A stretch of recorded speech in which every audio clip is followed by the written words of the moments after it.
St. Louis, and I am the director of Public Citizens Medicare for All campaign. And I want to thank you for joining us for tonight's Medicare for All Resolutions Coalition webinar. This sure has been a week.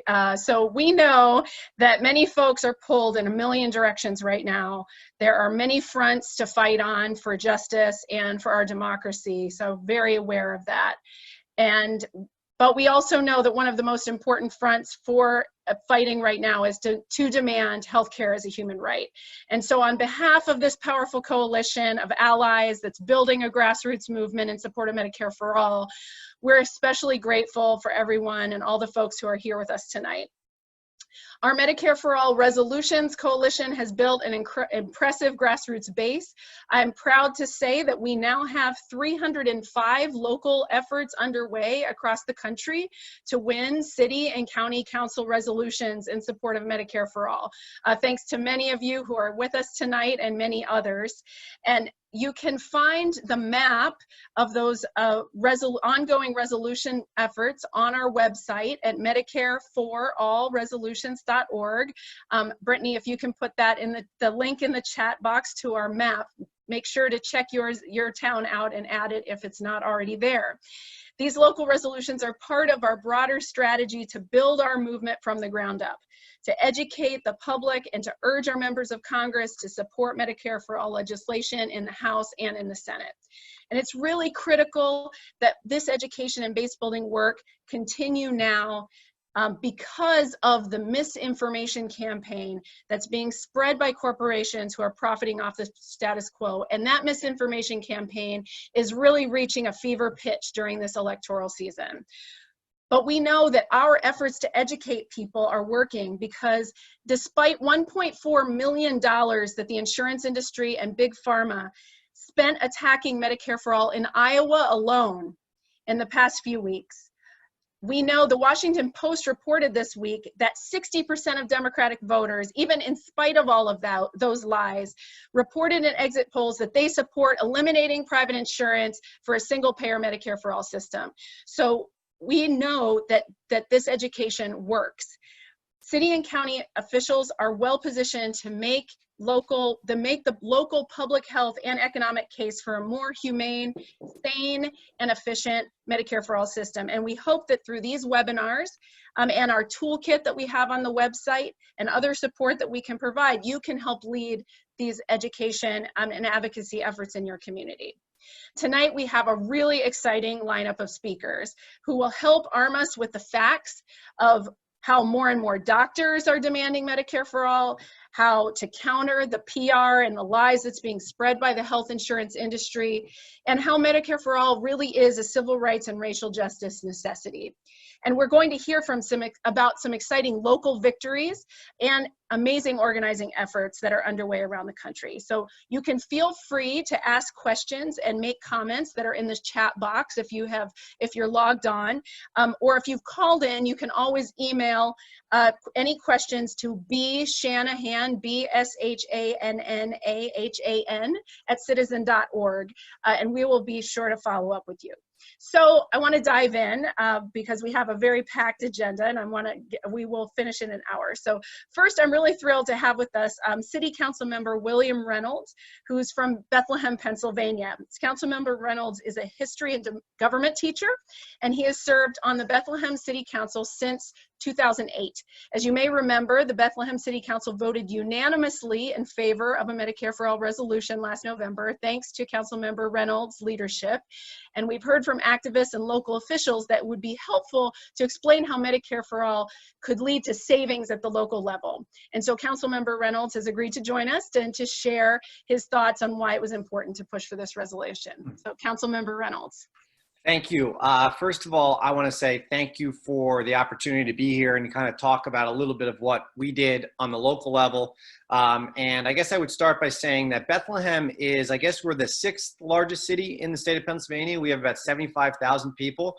And for a lot of reasons, we are in a better financial position than a lot of cities in Pennsylvania. But at the same time, when you look at our kind of cost drivers, one of the big ones is healthcare. I think that was kind of the biggest lesson that I had when I came to this conversation, was that you need to frame it in the kind of way that it's not like at least to me, this is what I found to be successful, is it wasn't like we were running for, Congress, or we were running to be president, but rather like, this is the problem that we are dealing with on a local level. And even though we know Medicare for All is not going to happen tomorrow, it's important for us to have that conversation about, what's going on with our healthcare system. I don't have to tell you guys elected officials generally don't have to worry about healthcare. We generally come from families that don't have to worry about healthcare. As was mentioned, my full-time job is I'm a teacher, and I have my healthcare paid for through that job, but those are taxpayer funds. And one of the things that I tried to do here when I was first approached by somebody I think a lot of you guys know is Richard Master, who is a City of Bethlehem resident. He lives a couple of miles away from me, and I've known Richard through different political circles over the years. And Richard, called me over the summer with a bunch of different advocates and said, what do you think about a Medicare for All resolution? And I told him, absolutely. I don't think it's a question of whether or not we could get the votes. We have 7 people on city council. They're all Democrats. We have a Democratic mayor. We have a Democrat, all Democratic state representatives, state senators. In 2018, our Congresswoman, Susan Wild, replaced Charlie Dent in kind of swing district. So we now have a Democratic Congresswoman. So we are a very Democratic city. So it wasn't a question of whether or not I could get the votes. It was about how do you frame the conversation. And what I'm going to try to do now is, if I'm able to do this, I'm going to try to share the memo that I had sent to the rest of City Council. And then I'll just kind of go through that as an opportunity here to, let me see if I'm doing this correctly or not. But what I tried to do here, as far as, here we go, did that come through okay? Somebody give me a, so what I tried to do was I tried to send this memo here under when we're having our yearly budget conversation. So what I told Richard was I thought the best time for us to bring this up was in October, about a month before we were going to start our budget conversations. I'm not sure how many people listening have ever tried to go to local budget meetings, but they're generally efforts that only have the elected officials, the members of the administration, and things like that. And I have always found it tough to explain to people in Bethlehem why, even though we're in this great financial position, we occasionally have to raise taxes, or we have to do other things financially because our healthcare is going up. And what I did, if you can see here, and those of you that are listening here, is in the first couple of paragraphs of this memo that I sent, I basically said every dollar that we spend on healthcare, and our budget now is about $75 million. Every dollar that we spend on healthcare affects municipal government in different ways, as far as money that could be used for public safety, could be used for community development, revitalization of neighborhoods, recreation, infrastructure investment, and things like that. So what I did was I had put together some charts, and I discussed about how 15 years ago, in 2004, our healthcare costs were about $6 million. But over the past 4 years, they've averaged $11 million. A couple of years, they've been a little higher. A couple of years, they've been a little lower. I pointed out that our employees are paying more out of pocket. And the big thing here, though, was the fact that our healthcare has increased, whatever that percentage is, 65, 70% in the last 10, 15 years. But our amount of employees have gone down from 670 in 2010 to last year, we had 601. So when people are like, why is the budget going up? Why is it that we're spending more money? A lot of it has to do with healthcare. So I tried to really frame this in a way of like, this is what we are looking at on a local level. This is what we're looking at with me and my fellow council members. And I tried to stress that this is really about education. And those of you that can kind of see the screen, as I talked about how our current healthcare system, I discussed this with Richard, roughly $3.6 trillion, but all these different projections that are coming from the federal government is we're looking at over the next 10 years, we're looking at, $6 trillion. And what I tried to explain to people in that room was we are not trying to solve healthcare today. What we're trying to do is let everybody know that this is a problem and somebody is going to be paying this bill. and there are things we can do to reduce the cost. But one of the real questions we have is like, even if we don't do anything, people are going to get stuck with those costs, and they're probably not going to call up your council people and talk about it because it's healthcare. And a lot of times those are private matters, and people don't want to send you an email and say, hey, our healthcare system is out of control and I now have to pay this much more in my bills and things like that. So like, I really tried to talk about this as like, it's about education, it's about education, it's about education. It's not about trying to solve this, solve this problem tomorrow. We are one city, but at the same time, I understand that on the local level, 7 Democrats, that we are where these conversations should be going on. For all of the different political realities that we know, that sometimes in the federal level, sometimes with the speed at which Congress goes, it's hard to have these conversations in a really meaningful way without getting twisted all the different ways we see it. But that shouldn't stop the local level and all of these different city council people who, and we get along a lot, but sometimes we disagree, from agreeing that this is the problem. And I really entered this night when we were going to pass this, as far as like looking at it as like, how do we just increase awareness for how much our healthcare system is costing and how much it is costing the city taxpayers just for the 601 people that work for the city of Bethlehem. So I guess I would just one more minute here is I would say that one of the big things for me was getting some people to show up to the meeting. Not in just my own experience, I've been in city council for 12 years, is having citizens talk for 4 or 5 hours doesn't work as well as if you get citizens that show up and talk for like 45 minutes. And you get like a couple different people from different aspects of the healthcare system. If you have a physician, if you have a couple people that are willing to share their stories, and you just kind of, you kind of script it that way. So people come, the kind of message is tight, the tone is correct. You don't, at least I have found that, I didn't put down other healthcare reform possibilities. And I said, if we can do something tomorrow, you absolutely do it. But at the same time, like, this is about a conversation about where our system is going and how it's going to affect us on a local level. And one of the things I saw everybody on city council, none of them said one negative thing about this. Nobody said this isn't possible. Nobody said that this isn't what we should do. How are you going to disagree with our own budget numbers? And I had some graphs, which I've been unable to share, but I did email them in if anybody wants a copy of those from Public Citizen. That just makes it very simple to see that our amount of employees have gone down. The costs have gone up for out of pocket, and it's gone up for the taxpayers. And I found that to be kind of a successful argument, that as we start these conversations in the budget about how do we have more police officers, how do we invest in, a couple blighted neighborhoods, they're dollars that are going towards healthcare that, theoretically could be going to these other needs if we could have them. So that's kind of a ballpark kind of run through.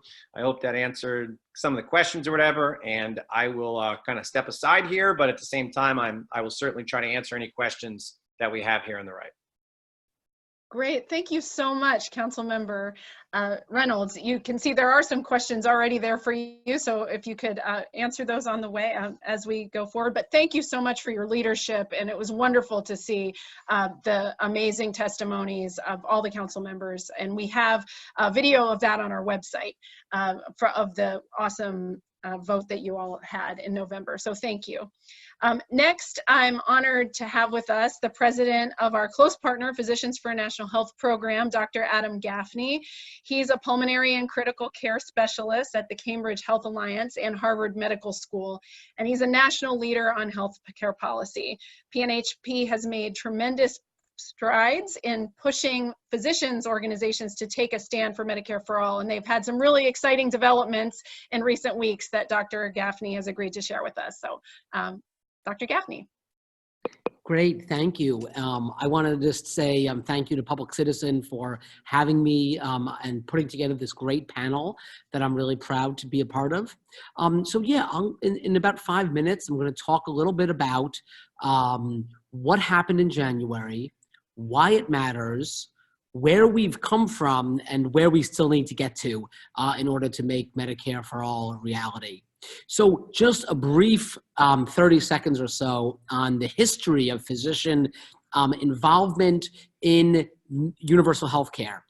So it's probably not a surprise to listeners of this webinar that the history is really a disappointing one. In general, physician groups, specifically the American Medical Association, has played an extremely adverse role and actually has played a central role in the defeat of previous efforts to achieve universal health care, most famously in the 1940s when Harry Truman did embrace national health insurance. The AMA opposed it, poured money into a massive nationwide lobbying effort, and actually brought it to defeat. And so the AMA has played regressive roles since, including with the passage of Medicare. It was dead set opposed to that. You may have heard that famous LP that Ronald Reagan recorded on behest of the AMA, where he talks about how Medicare would be the destruction of American freedom, more or less. So there's a long history here. The reality is, however, is that this is a giant battle, and if we're going to win it, we need to have physicians with us. And look, it's even in some ways harder than it was in the 1940s, because now we're going up against insurance companies that were basically non-existent then, and the pharmaceutical companies as well. So we in Physicians for National Health Program believe that, first of all, we need physicians to be a part of it, and second of all, physicians should be a part of it because they could benefit from a transition to a better healthcare system. So a few developments in the last year, and then I'll transition quickly to what happened this month. First of all, the AMA has once again taken an adverse position on Medicare for All. They joined a dark money lobbying group, the Partnership for America's Healthcare Future, last year, that I'm sure people have heard of. They are the group that is pouring money into, primary campaigns and television commercials that I'm sure you've all seen or at least heard mocked on Twitter. The reality is that they were met with a lot of resistance, both from within and from without. So last year at the AMA's National Convention, students in PNHP, who are also members of AMA, launched a measure in the House of Delegates to withdraw the AMA from the partnership. That vote was only narrowly defeated, which is a really historical step. Meanwhile, we protested outside, and shortly thereafter, the AMA withdrew from the Partnership for America's Healthcare Future. All right, now fast forward to January. The American College of Physicians. So the American College of Physicians is the second largest medical organization of doctors in the country. It is the single largest medical specialty organization. It has more than 150,000 physicians. For a long time, the ACP has been far more progressive than the AMA, but we were delighted to learn that the ACP actually went so far as to endorse universal health care. It endorsed 2 roads to getting there. We would have liked to have seen it be 1 road, but one of those 2 roads was in fact single payer Medicare for all. And so PNHP was involved in a major media outreach effort around that launch in January, which garnered press attention from all the major outlets effectively, and really, I think, helps to change the public's perception of where physicians stand on the question of single payer. At the same time, and then I'll wrap up, PNHP was involved in organizing a separate effort, a statement of explicit support among America's doctors for single payer. We had more than 2,000 physicians sign on to an open letter. We published the open letter in the New York Times as a full-page advertisement. We had many prominent leaders in American medicine sign on to that, including the developer of the defibrillator, Paul Farmer, a famous infectious disease physician. And those came out at the same time, the letter and the endorsement. So to sum up, January, I think, was a historic month in terms of where the American medical profession stands, but obviously it is a long way to go. Thank you so much, Adam. It's very exciting. And thanks so much to PNHP and to you for your leadership on leading the way with physicians. So thanks so much. And next, I want to turn it over to another very key partner in this coalition, the Center for Popular Democracy. We're really lucky to have the president and co-executive director, Jennifer Epps-Addison, joining us. She leads the organization's racial justice campaigns, among many other things, and CPD affiliates around the country have really been at the forefront of leading grassroots efforts, connecting Medicare for All and other progressive issues. So I want to welcome Jennifer. Thank you so much for having me, and thank you to everyone at Public Citizen, but also to honestly all of the coalition partners on the call and everybody who, especially our East Coasters, who are like, this is 8 p.m., this is like probably the first moment you've had all day to relax, and yet you're here with us. I'm truly, truly grateful. I'm calling y'all, or I'm in today from Nevada, where I'm both at a meeting of people planning badass ballot initiatives all across this country, you know, from the east to the west, north to the south, and I'm getting ready to head to a membership meeting of our affiliate and partner here in Nevada, Make the Road Nevada, with their grassroots members. And so I only have a little bit of time today.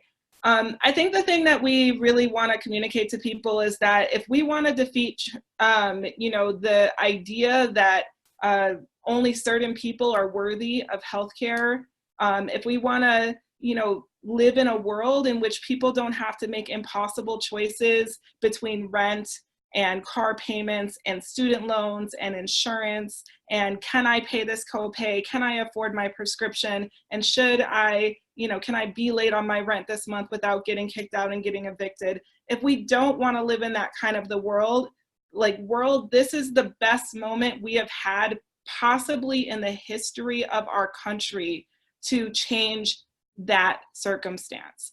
And so, you know, I hope to deliver a message of hope, because I am truly hopeful, not that we're going to pass some big, bold, grandiose thing that is impossible to reach, but that we are going to join the rest of the developed world in guaranteeing every single person who lives within our borders the ability not to die simply because they're human and they get sick. That is what I want us to really take away from this. And this message that we can actually use government to take care of each other, that it doesn't have to be a system of rules that are impossible to follow, that only regular people get held to, and yet the folks who profit off of our pain and suffering seem to never be held accountable. That we can actually transform people's beliefs this year, this moment, right now, in how government can work for them. We can help people believe that they deserve more, and we can actually help achieve that in this moment. And so I want to be clear, like, Medicare for All as a system, a single payer system, is not 20 or 30 or 50 years away. It is 4 years away if we actually do the work right now to capitalize on the fact that the majority of people in this country, the vast majority of people in this country, know our current system is broken, know that it's holding their families back, and are ready and willing to try something that has been proven in every other country that you can actually name that works for families. So, you know, I'm going to close out with this and say that, you know, this isn't a critical issue. It is an issue that as you saw and heard, plays well in Iowa, plays well in West Virginia, where people are dying of black lung disease, plays well in the South, where people are dying from agricultural poisoning, you know, plays well in urban cities where people are being poisoned with oil and gas and air that they can't breathe and water they can't drink. You know, the idea of being able to actually just not think about it and go to the doctor when you're sick and have no worries about paying for it plays well everywhere. So we have to talk about it everywhere. We have to talk about it with our families. We have to talk about it when, you know, our union brothers and sisters are like, I don't want to give up my bargain for healthcare. We have to remind them that you will not be giving it up. You just won't have to, you know, pay the way you're paying currently in order to have it, right? It won't get raised every year. If you decide you want to go on strike, it won't get taken away from you as a way for management to control you. It gives you real freedom because every single person is in. So we have to be willing to have these conversations and not be afraid of them. And that's what I want to leave people with. If folks want to get involved, you know, please, we are having hearings, we are having actions. We have to make this a winning issue come November. So I really want to make sure people know, contact Public Citizen, get online, be active on social media, raise your voice, because I think really in 4 years, we could actually have a healthcare system that covers us all. Thank you so much, Jennifer. I really appreciate you taking time out of your very busy schedule. So we really appreciate you being with us. And please send our love to everyone in Nevada right now. So thank you. Next, we're again really lucky to have another important a giant from our movement, Wendell Potter, who is a former health insurance executive who knows from the inside just how dishonest and cynical the insurance industry is being in their attacks on Medicare for All. And he can help us think about how we take down these industry lies when we're advocating with local officials, and maybe how we can talk to folks who come from a more conservative end of the spectrum. So Wendell, thank you for being with us. Thank you, Melinda, and thank you all for joining this webinar. I will start by saying that the industry's tactics are very similar to what they've always been, as they have tried to fight back against any reform that they don't like. And their strategy is based on something that has an acronym called FUD, F-U-D. It stands for fear, uncertainty, and doubt. And all of their campaigns are designed to get us to fear change, to get us to feel uncertain about it, and to doubt that those who are proposing it have our best interest in mind. Some of the terms that they use now, they've used before, and they've used back, going back to even the Harry Truman days, like socialism and socialized medicine. You'll hear that from our adversaries. You'll hear that they have, that they have co-opted some of the terms that we actually need to take back. Some of the phrases that they'll be using and some of the talking points is that, and I often say they will play the jobs card and the tax card. And we saw that in Iowa. They will try to make people think that their taxes are going to go way up, and that obviously obscuring the reality and making no mention of the fact that you'll not have to pay premiums anymore. And when I say the jobs card, we saw this even with some of the Democratic candidates. Joe Biden and Pete Buttigieg in particular was running advertisements saying that thousands of jobs, so every job associated with the insurance industry will be eliminated, which by the way is not true. So you'll hear all of that. We'll hear it repeatedly.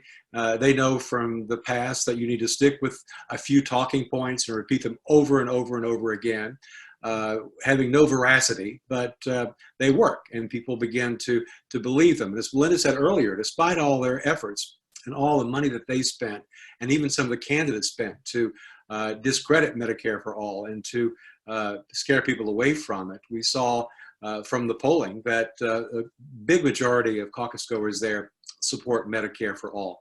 So their campaign is not working now as much as it has in the past, which is the good news. Now, in terms of what to do and how to talk to other folks when we're not talking to just the choir, I think it's important to understand the language that conservatives and others use that we don't use so much, but we need to learn how to do that and to start using terms that we might not feel as comfortable with.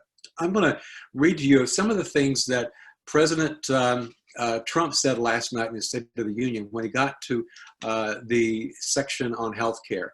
And just listen to some of the phrasing that he uses, some of the words that I think it's important for us to understand why he said this.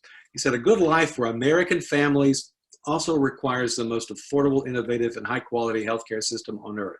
And he said, "I moved quickly to provide affordable alternatives. Our new plans are up to 60% less expensive and better," which of course they're not. He said, "I've also made an ironclad pledge to American families. American families are, once again, we will always protect patients with pre-existing conditions." And then he said later, "The American patient should never be blindsided with medical bills. That is why I signed an executive order requiring price transparency. It will save families massive amounts of money for substantially better care. But as we work to improve America's healthcare, there are those who want to take away your healthcare, take away your doctor, and abolish private insurance entirely. 132 lawmakers in this room have endorsed legislation to impose a socialist takeover of our healthcare system, wiping out the health insurance plans of 180 million very happy Americans. To those watching at home tonight, I want you to know we will never let socialism destroy American healthcare." Over 130 legislators in this chamber have endorsed legislation that would bankrupt our mission of providing free taxpayer-funded health care to millions of illegal aliens, forcing taxpayers to subsidize free care to anyone in the world who unlawfully crosses our borders. So you'll see what he's doing there. He's using some of these scare tactics, and he uses that term illegal aliens in particular. He knows it's red meat for the crowd that was in that room and for those who support him and the Republican agenda. We will hear that. This is just a sampling of what we will be hearing more of, particularly as we get past the primaries and into the general election, and the Republicans come at us full bore. And of course, being abetted and helped out with the industry that I used to work for. So we need to start using some of the same language that they have used. When we talk to each other, talk about civil rights and about social justice and about healthcare being a human right. Don't carry those words with you when you talk to conservatives and those who you don't know, because sometimes those terms can be red flags for those folks.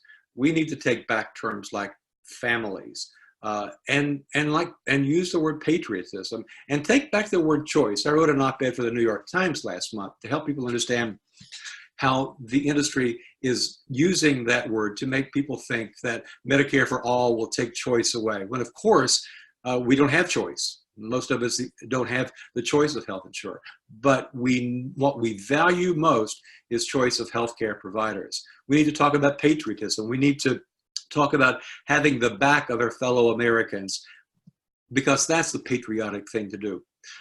We need to help people imagine too what it would be like to have freedom from high deductibles and co-payments, and what it would be like when we have an American healthcare system in which no one has to go bankrupt, in which no one has to beg on GoFundMe for care, and when we really have the choice of healthcare providers that we really care about.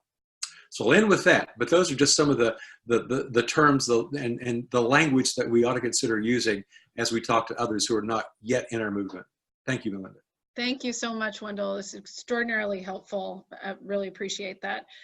Next, I want to turn it over to Dr. Sanjeev Sriram, who is another prominent physician in our movement, and he's a pediatrician who serves low-income communities in Washington, D.C. He also leads the All Means All campaign with our partner Social Security Works, and has helped to put together state-level resources on racial inequities in our healthcare system. And I think they could be really powerful resources in advocating in your community. So could you give us a quick update about these new resources? Yeah, hi. Hi, my name is Sanjeev, and I'm with Social Security Works, where I lead a campaign called All Means All. And the reason why we started this campaign is because when you look at the situation for America's uninsured, 59% of America's 28 million uninsured are people of color. And we just put up some fact sheets for every single state. And what these data points show is that no matter what state you're talking about, every single state in America has being uninsured is a racial injustice. States like my current home state of Maryland, it's considered a blue state. We have 355,000 uninsured, 73% of whom are people of color. And so even in states that might feel like, that they are solidly blue or that they've always supported the ACA, you still have this disproportionate burden of being uninsured fall along these racial lines. And the reason for that is largely because of the system of economic apartheid that we have, where being low income similarly falls along racial lines, and all of the pitfalls and perils that happen with the struggling income and its interface or lack thereof with healthcare. And so what the fact sheets can offer anyone who is trying to do more grassroots organizing is to bring in people to the conversation who have a lot to gain from Medicare for All, but maybe have not been part of the conversation, and to really make it so that all means all, that we can actually start talking about Medicare for All and single payer, and what does it mean for communities at the grassroots level, at the street level, because all too often we talk about other industrialized countries, we compare ourselves to Europe, and then we find that why are we not connecting as well with our brothers and sisters of color? And it's maybe because that isn't the real lived experience of minority America when it comes to healthcare. But when you start talking about, this hospital is going to close in this rural part of the country or in an inner city, and it's because, we don't have a Medicare for all system that would stabilize their funding. This is a real, racial injustice. Being uninsured is a racial injustice. And so once we start talking about how, we can use Medicare for all to contribute to racial equity, I think that becomes like a new conversation starter, especially for communities that have not been part of this movement, but have a lot to gain from being part of it and being and sharing leadership in it. And so I posted the link to the Social Security Works website with the fact sheets. And later this month, we're going to be posting fact sheets for every single congressional district. And so what you can use those for is to tell your member of Congress, this is the number of people who are uninsured in our district, and this is how that compares to the rest of the state. And this is how being uninsured is falling along racial lines across the state, and why we need Medicare for all to contribute to racial equity in our organizing. And so it's a new way of bringing people into the Medicare for all conversation that they maybe haven't considered before. And and you'll see in the fact sheets that the numbers are pretty staggering. And there isn't a single state in the country that doesn't need to have this conversation. So I really appreciate Public Citizen inviting me to share this work. Please go to the website and check us out, and let me know if you guys have any questions. Great, thank you so much, Sanjeev. And we also, in the toolkit that we have on our website for the Medicare for All resolutions, we have now put a link to those fact sheets as well. So thank you so much for doing all that legwork, and I think it can be really helpful for our advocacy. So thank you. Next, I want to invite Ben Day, who's the Executive Director of Healthcare Now, another important coalition partner in this effort, to give a quick update about another new resource that they have that you can use as well. This is not your traditional resource. We just launched a Medicare for All podcast, being run out of Medicare for Healthcare Now. So we're going to have a new episode every week. We're going to be covering all the major events in the Medicare for All movement, from the presidential debates to state single-payer fights to the organizing breakthroughs that nobody ever talks about in the news or covers in the news. So if you just want to keep up to date on this movement, whatever your app that you use for podcasts, you can check out, just put in Medicare for All as a search item. There's another podcast called Medicare for All Explained, which is more of a policy podcast on Medicare for All. We're more focused on the politics end of things and the organizing things. I'll also drop a link to our page for the podcast in the comment section right now. So yeah, and if you pass a resolution in your city or town, send us an email and we will feature you on the podcast and give you a little shout out. Great. Because we like organizing victories. Fantastic. Thank you so much.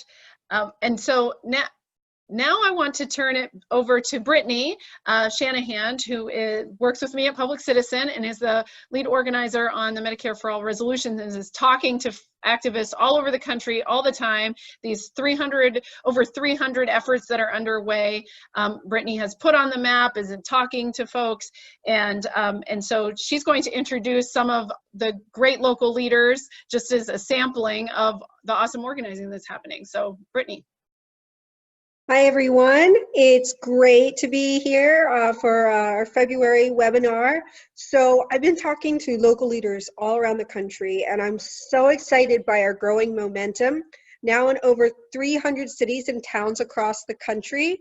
Remember that you can find them on our map. I guess Melinda will send it to you. And there was also a new one. I just found out about another one, just got passed. I've lost it already, but in Ohio. So Span, Ohio just messaged me in reply saying we just passed it in this small town. So that was just yesterday. So we're thrilled. So first of all, though, we're thrilled to hear from Rana Stuller, who is with Medicare for All Connecticut. They achieved a great victory this week in New London, Connecticut, and plan to parlay this victory into organizing efforts across the state. So, hey, Rana. Hi, I'm happy to be here. New London has a lot in common with what I was hearing about Bethlehem, Pennsylvania. We have an all-Democratic city council, a lot of young city council members, and so it was an easy place to start in Connecticut. And we had an incredibly quick process. Our group has been meeting since about October. We decided to wait until after the local elections. January 13th, I think we asked to put the resolution on a city council agenda. On the 21st, it was received for the record and referred to the Public Welfare Committee. The committee met last Monday at 5 p.m., approved the resolution, and passed it along to the full council, and it was approved unanimously the same night. So I guess what we did, we were very controlled about public testimony because we have an all-volunteer city council and the meetings tend to run very long, but we made sure at each meeting we had one person to talk about the overall economic cost of our current system and how healthcare and why healthcare has gotten so expensive as it's moved more and more towards for-profit. We talked about the impact financially on our town. As a budget item, I think it is probably about 10 to 15% of our city budget, but also in terms of our city being the urban hub for our region. So, so I hope I have a stable contact. I just got a message. Anyway, we're the hub for social services. So if people lose their houses, homes due to medical debt, they end up getting services in New London. If they stay in abusive marriages, that's how they get health care. They're taking advantages of services in our city. And I'm glad our city has those services, but it comes with a price tag. We had a couple people sharing personal stories. And we also, the big question was how our local action fit into the big movement nationwide. And people, we had a Democratic congressional delegation of whom only 2 out of 7 have signed on to Medicare for All. And we looked at this as a way to help the other ones like stand up to the lobbying ability and let them know we have their backs should they choose to stand up to the healthcare lobby in and the for-profit industry. So I guess that's really the big thing. Willimantic, a similar town 35 miles away, is already planning. They've already planned a meeting, I think, for March 3rd, which will present and help them get going as well. Fantastic.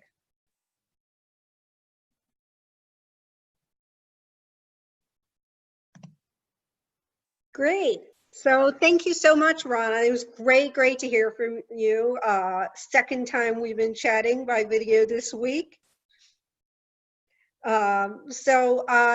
Now we're going to get a quick update from the ground in Iowa with Matt from People's Action Affiliate Iowa Citizens for Community Improvement. And I think I can't remember if it was here in a different call. I have mentioned that Matt was in a workshop that I attended in 2018 at the Healthcare Now Single Payer Conference. It was a really good workshop, so I'll put the link in the chat But yeah, Matt, hey, so great to have you here. Hey, no, thank you all. Can I get a quick thumbs up if the audio is working? All right, thank you. Yep, that information is all correct. We are an affiliate of People's Action. We're a statewide grassroots organizing group across the state of Iowa. We were not responsible for the slow results coming out of our caucuses, but as was mentioned earlier by folks on this webinar, Medicare for All is the true winner coming out of the Iowa caucuses, with 6 out of 10, if not more, folks reporting that they wanted to eliminate private insurance, which I think that Melinda had mentioned earlier. So wanted to just real quick say, frame this real quick. Just want to let folks know that at Iowa CCI, we're angry, but anger can be based in love and a sense of what is right. And we are angry at what private insurance is doing to our lives and our health care. And that helps inform what we've been doing, because we've been taking ourselves physically to the doors of the corporate power standing in our way. So we have learned that everyone has a healthcare story. And when we hear their healthcare stories, we know that we must get profits out of healthcare. It affects our members like Michael, whose daughter Eleanor, just over 3 years ago, just graduated high school, got diagnosed with thyroid cancer. So Michael and his family, they were on the ACA. And they went, had a surgery. Thankfully, Eleanor is alive and well today. Their insurance covered $4,000 of that process. Michael and his family now are left with over $50,000 in debt. They are on the verge of bankruptcy. So we know that our current healthcare system is leading people to bankruptcy or on the verge of that. And so we have to take action. It is our job to inspire, engage, and activate people that are yearning for action, give them an avenue to channel that into. And so we know corporate power is standing in the way, and we have to call that out. Melinda earlier mentioned that these corporate actors spent millions of dollars in Iowa leading up to our caucuses that happened on Monday. Millions. And Wendell and others, I think Adam mentioned it earlier, the Partnership for America's Healthcare Future. So they present themselves as a group that, you know, represents a lot of different interests, but really they are the big insurance companies and the people that stand to profit from our system. So what we have been doing is going after them, going after their lies. In Iowa, we faced a lot, you know, since we're a rural state, and even people think that Des Moines is rural because it's not a big enough city for y'all. Some of you in New Hampshire will understand, but there would spread lies saying that rural hospitals would close, that there would be long wait lines. And I think that everyone on this webinar and on the phone know that that is not true. So we took direct action to call them out. We have been going after them. If folks on this webinar look at the Partnership for America's Healthcare Future website, you will see that they have logos of a bunch of their quote unquote members. And it's a lot of chambers of commerce, retail federation groups, for some reason in Iowa, a construction group called the Master Builders of Iowa. Anyway, they have been spreading lies about this. So in the months leading up to the Iowa caucuses, we took folks like Michael and others and took our message directly to their doorstep, engaged in direct action, calling out their lies, generating media around this. Wendell mentioned a little bit ago some presidential candidates that have been spreading lies about Medicare for All. And so we have also been going to their offices in Iowa leading up to the caucuses, calling out their lies. You know, and holding them accountable. So what we need to do, what we feel is that we have to take our crisis of healthcare to their doorsteps, to the corporate actors behind this and the people that are shilling their message, because we cannot take it anymore.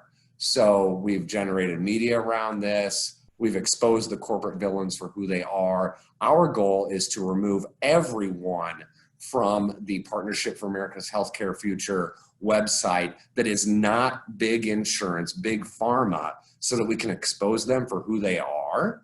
So, and now moving forward from that, what we are looking to do now that you all, the rest of you all, can deal with the presidential candidates coming to your states, are looking to pass Medicare for All resolutions, especially in cities and municipalities in Iowa where there are Partnership for America's Healthcare Future targets. So like the Cedar Valley Chamber of Commerce in Waterloo and Cedar Falls, we want to pass a resolution there. The Dubuque Area Chamber of Commerce, we want to pass a resolution there so that we can use this tool of the resolutions to then counter the folks that say they are behind the partnership, but really when they shouldn't be. And I think that to be sensitive to time, I will stop there. But that's what's been going on in Iowa, utilizing the caucus moment to elevate the issue and expose the corporate power behind it. Great. Thanks so much, Matt. It's been great getting wind of some of the work that you all have been doing up there. I know you've been very busy, so it's great that you've been able to join us. So finally, our final person that I'm introducing you all to is Mitchell Stolberg, somewhere a lot warmer than Iowa. Yes. Hello. Mitchell organizes with our partner organizations, Progressive Democrats of America, and with Our Revolution in Broward County, Florida. Thank you for having me. And Melissa, thank you for coming down and joining me at my town hall meeting. Sorry, I'm a little under the weather with the sinus infections. We had a town hall meeting. Melinda was in town, and it wasn't a big turnout, but it was very lively discussion. And then the following day, Melinda and I met with former Mayor, County Commissioner Beam Fur. We had a great conversation with him, left him with a lot of information. He seemed to be very excited about doing, digging into the statistics and the funding and so forth. He was concerned about, because he gets his medical funding separate from his paycheck. So how that's going to work with him. And I think thank you to the commissioner in Bethlehem for the information that I'll be sending that to him as well. So I'm looking forward to hopefully maybe I've tried on the cities, and now I'm hoping to get the entire county on board and also going to the school boards. And I just had a former House of Representatives, Florida House of Representatives, who is now the commissioner in Miami Beach, who was the House of Representative that brought forth last year single-payer legislation to the Florida House, and co-authored with a senator in also that they're going to be bringing it back. So I have a friend in Miami Beach that I'll be going to talk to about bringing a resolution in Miami Beach as well. And then just recently, the state just had an Our Revolution convention where I got to speak about the Medicare for All. I told my story. Wendell, your name came up so many times, and it's an honor to be on with you. I worked in the healthcare industry, and I was one of those people that was calling the insurance companies, asking for referrals for my patients in neurology who needed MRIs of brain tumors, and how they turned me down, and the doctor was standing over me and so forth. So I thank you for finally coming out with what you came out with and being a whistleblower. I used to spend 45 minutes per phone call to the insurance company trying to get a patient and a referral to go to some form of test or another, and guaranteed to be turned down time after time. So that's what the healthcare industry is. I mean, it's kind of like going, you fall into a pool and you're drowning, and the lifeguard standing there going, "Pay me first," is what this insurance company is. It's unbelievable that they do that. And then on another front, I'm working with DSA in West Palm Beach, and we're targeting Ted Deutsch. They're knocking on the doors over in his area, asking him if they believe in Medicare for all. They're gathering information of how many people believe him, and they're going to go speak with Ted Deutsch. He does have somebody that's primarying him, maybe not the most reliable, but he is supporting him Medicare for all. So working together with DSA, we're going to be pushing Ted Deutsch. I know everybody calls me up. I got national nurses, physicians health, you name it. Everybody's calling me, say, can you target Ted Deutsch? Ted Deutsch has several cushy positions since the Democrats took the House. He was on Medicare for all 676 prior. Now that the Democrats run the House, and he has 4 cushy chair seats, 27 caucuses, chair of 7 of those caucuses. I even said to them, I called them out. I said, this is the reason why you're not on Medicare for all. Your quid pro quo is not helping us. I understand that you need to do what you need to do, but so do I. Medicare for all must pass, and I will do everything that I can, whether I vote for somebody else that is not you, in order to do that. And that's the way it's going to be. And DSA is going to be doing the same thing. So, and he also has a town hall phone call meeting, which we're hoping to be able to get questions in when we're on the phones. So we're going to be bombarding them really good. The other thing you were talking about, choice, I just want to tell you one thing that Ro Khanna put out. 143 million people are having financial problems because of medical. They're about to go bankrupt. With the insurance that they have through their employers, that's not a choice that people make when they buy insurance to go bankrupt. That's 53% of the American people that have healthcare insurance through their employer are going bankrupt. That's not a good thing. That's not a choice. So I'm going to keep on pushing for Medicare for all with the cities and the counties, and hopefully I get one of them to say, yes, we're going to support Medicare for all. That's me. Thank you. Thank you so much, Mitchell. And it was great to be with you in Florida, and we're looking forward to going back there. So I want to recognize that we are at the hour. I want to just close and thank our incredible panel. We've covered a lot of ground tonight, and everyone was very punchy and brought a lot of energy. I'm inspired by the diversity and strength of our movement, both the panelists and all of the folks who joined us as attendees as well. And I really hope that if you're not already connected to an effort to pass a local resolution in your community, that you visit the map on the website to join one that's underway, or to add your town. We have all the tools and support you'll need, and we can help connect you to others in your community as well.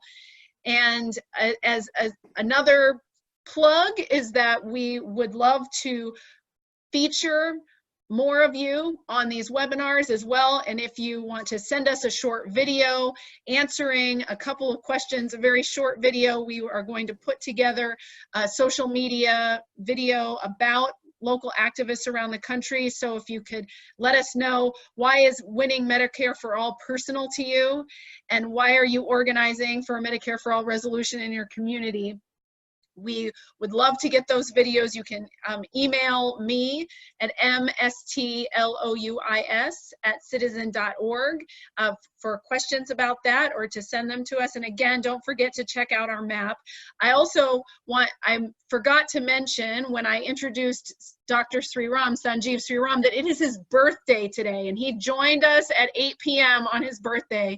So everyone say happy birthday to Dr. Sanjeev. We're really grateful for your leadership and for everyone who joined us tonight. And we have many of the tools, again, available on Medicare for All resolutions. And our next webinar will be it'll be on Wednesday, March 4th at the same time. So if you would like to give an update, or if you have information that you'd like to share, please let me know that as well. And again, thank you for being a part of this movement. I'm grateful to be here with all of these amazing leaders, both national and at the local level. So thank you so much and have a great evening.